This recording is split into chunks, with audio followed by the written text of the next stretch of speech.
Okay, this is part 2 of that same video going over the quiz, and we are on this question right here. This poster suggests all of the following except. So this poster, of course this is in German, and there's a description of it. Nazi propaganda, so this is information, biased information that's intended to change people's opinions and behavior. Propaganda by the Nazis for their compulsory, that means mandatory, or you are forced to go along with this law, euthanasia program. Euthanasia is it's called a painless death program. This person suffering from hereditary defects cost the community 60,000 Reichsmarks during his lifetime. Fellow German, that is your money too. And so this is saying that this person who is mentally ill is costing the government $60,000. What is this euthanasia program? It's meant to kill disabled people. And this is how they sell that propaganda. How horrifying is that? And so what is this poster? Let's look back at the prompt. Is suggesting all of the following except one of these things. So all of these are true except for one. According to this poster, taking care of the disabled is a waste of money. They're saying, the Germans are saying that taking care of disabled people is a waste of money. Taking care of the disabled is necessary. Is it saying that it's important to take care of disabled people? No, it's not.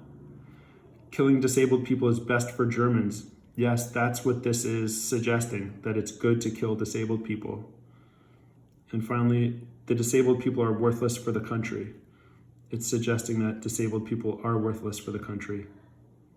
And so this is the except. Taking care of the disabled is necessary. And so this is what you would see if you lived in Nazi Germany, this kind of propaganda against disabled people, and actually suggesting and promoting that they be killed. And this is horrifying. Anti-Semitism. Semitism means Jewish, and so anti-Jewish. And so which one of these is it? Is it this, or this? Anti-Semitism. Remember, Semitism means Jewish. Anti-Semitism means anti, or against Jews. A ghetto is think back to the question yesterday on the reading. It's an area of a city where Jews and other undesired people are locked away from public view. The purpose of the ghettos that Hitler created were to starve people and kill them inside these communities that have been walled off without access to food or water or sanitation. This is a quote about a certain event. Which event was it? Jewish shop windows by the hundreds were systematically smashed. The main streets of the city were a positive litter of shattered plate glass. The descriptions on the events of November 9th, 1938 refers to. This has to do with our Holocaust chapter. This was the event that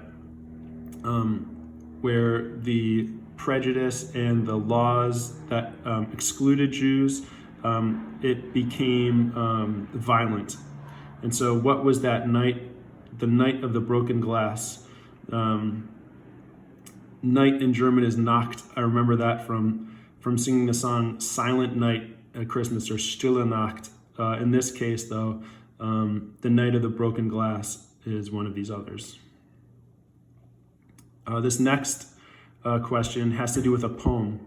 And the poet's name was Martin Niemller. And Martin Niemller survived the Holocaust. You see, he lived all the way until the 1980s. And he was a prominent Protestant pastor. That means that he was a leader of a church, Protestant. That was the major.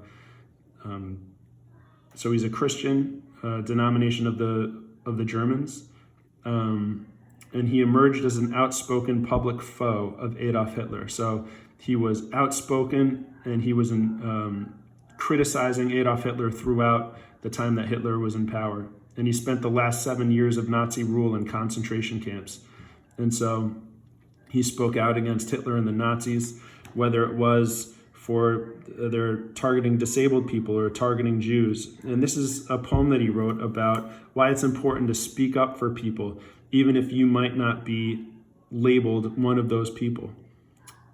First, they came for the socialists, and I did not speak out because I was not a socialist. Then they came for the trade unionists, and I did not speak out because I was not a trade unionist. Then they came for the Jews, and I did not speak out because I was not a Jew. And then they came for me, and there was no one left to speak for me. And so what is Niemller suggesting in his poem? That the effect of not standing up and resisting when a minority group is targeted. And so you see, when I think of this poem, I think of an apartment building with different people living in different apartments next to each other. And the police come for one at a time until they finally come for you, the person who's in the middle. And so is the point of his poem, if you don't stand up for a minority group, you could be labeled a racist? Is that his point? If you don't stand up for a minority group, other minority groups will also be targeted? Well, there's truth in this one. This is not right. If people don't stand up for each other, everyone eventually risks being targeted as well. That's the idea. So it's C. I'm just going to give you the answer. It's best to remain silent in order to stay safe. No, this is arguing against that.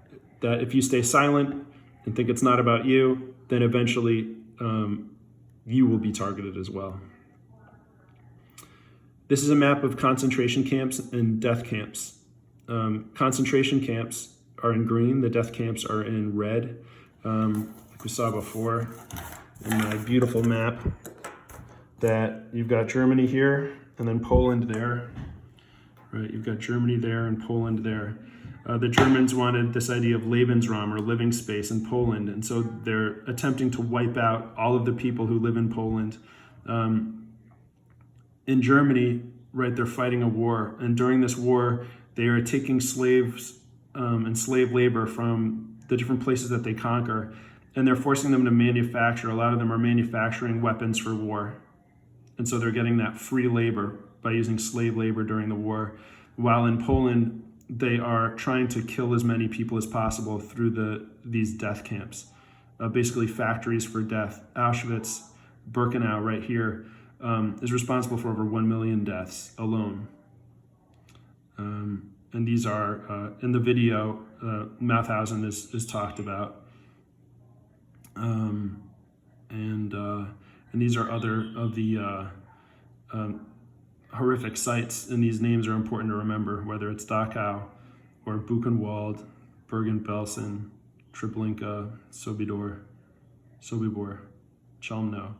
These are all infamous sites of where the Nazis murdered millions of people. And so why is there concentration camps here and death camps here? Did the Germans want to kill all the people in Poland for living space and manufacture weapons in Germany? There is no reason why concentration camps were in Germany while death camps were in Poland. Well, what did I just say? What was the reasoning of having concentration camps in Germany instead of Poland? Resistance and Nazi occupation was greater in Poland than in Germany, which forced Germans to create death camps in Poland. And the Polish had already created death camps on their own nation, and Nazis used what they found there. Well, what did I just tell you? So think back to what I said about why they were in certain places, and that answer is right there. This is a photograph from Auschwitz, from the death camp, right there in Poland. And as communities of Jews are being shipped there on trains, there are people in a certain profession who are separating the strong to be used as slaves from the weak, the elderly, and children who are immediately killed. What is that profession? They're the same people who were complicit earlier in identifying disabled people to be murdered. And who were those people from, I think it was question 2, who were being asked to live at these concentration camps? Was it soldiers, prisoners, doctors, lawyers, or teachers? So it's the same answer as before. The same type of people are being told to say who is healthy and who is not. Finally, this is a quote from the U.S. Holocaust Museum about a man named Dr. Mengele, who is an infamous or horrifying person. And this is a little bit about him. During the 1930s, twin research was seen as an ideal tool in weighing the factors of human heredity and environment. So in the 30s, people, they did not know about DNA yet, and so they were interested in genetics, and they thought the best way to study genetics were through researching twins to see, is you have the same type of person, what is genetic versus what is nature versus nurture, like what is the difference between the two. Dr. Joseph Mengele and his mentor had performed a number of legitimate research protocols using twins as test subjects throughout the 1930s. So this Dr. Joseph Mengele was studying genetics and using twins as test subjects, but they were legitimate research that he was doing then, protocols, so things that were humane. But now at Auschwitz, at the death camp, with full license to maim, that means to injure or kill his subjects, Mengele performed a broad range of agonizing and often lethal experiments with Jewish and Roma twins, most of them children. So now that he is at the death camp, how does Dr. Mengele respond to the Nazis' imprisonment of millions of people? Well, you always have a choice in these situations. As we saw in that Niemller poem, do you speak up? Do you resist? Do you fight back? As we saw with Ella Gartner and Rosa Robata and the women at Auschwitz who resisted. Or do you do nothing and let the people around you disappear? Or do you actually join the Nazis? And what does Dr. Mengele do? Did he resist the Nazis and attempt to free prisoners from Auschwitz?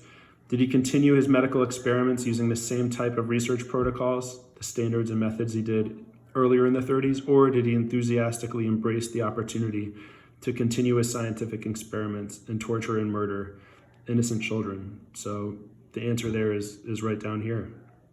Okay, and that's our quiz for today. So that's our quiz, and I hope you are learning more and appreciating